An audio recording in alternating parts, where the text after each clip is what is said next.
আমি খুব বোরিং, তাই না বলো? এরকম পাতা চুল, বড় চশমা, ঠিক এখন যেভাবে তোমরা আমাকে দেখছো আমি ঠিক এইভাবেই পড়াতে যাই।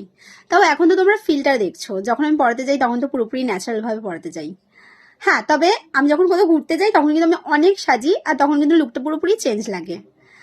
সাধারণত আমার বাচ্চারা আমাকে সাজুগুজু অবস্থায় দেখতে অভ্যস্ত নয়। তারপরেও যখন আমি সেজেগুজে যাই, হয়তো কোথাও যাবো সেজেগুজে গেলাম, বা কোথাও গেছিলাম সেজেগুজে ওদের বাড়িতে পড়াতে গেলাম, তখন আমার বাচ্চাগুলো আমার মুখের দিকে তাকিয়ে থাকে, অনেক রকম প্রশ্ন করে। আমি আবার জিজ্ঞেস করি এই আমাকে কিরকম দেখতে লাগছে, নানা রকম কমপ্লিমেন্ট পাই, বেশ ভালো লাগে। তো একটা দিনের কথা আজকে মনে পড়লো, তো ভাবলাম তোমাদের সঙ্গে শেয়ার করি। তো আমি একটা বাচ্চাকে জিজ্ঞাসা করলাম, আচ্ছা আমি ঠিক যেভাবে তোদের বাড়িতে পড়াতে এসেছি এইভাবে তোর বেশি ভালো লাগে আমাকে দেখতে? আর আমার ফটোগুলো দেখালাম ওকে, নাকি এইভাবে দেখতে বেশি ভালো লাগে, কোনটা তোর বেশি ভালো লাগে? ওইটুকুনি বাচ্চা আমাকে উত্তর দিল, আন্টি তুমি ঠিক যেভাবে আমাদের বাড়িতে পড়াতে আসো তোমাকে সেইভাবেই বেশি ভালো লাগে।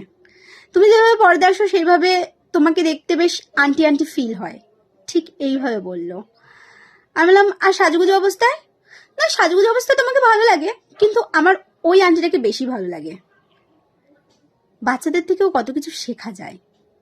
ওইটুকুনি বাচ্চা শিখিয়ে দিল, মানুষ যদি সত্যি কাউকে মন থেকে ভালোবাসে তাহলে সাজগোজটা তার কাছে কিচ্ছু না, কিচ্ছু না।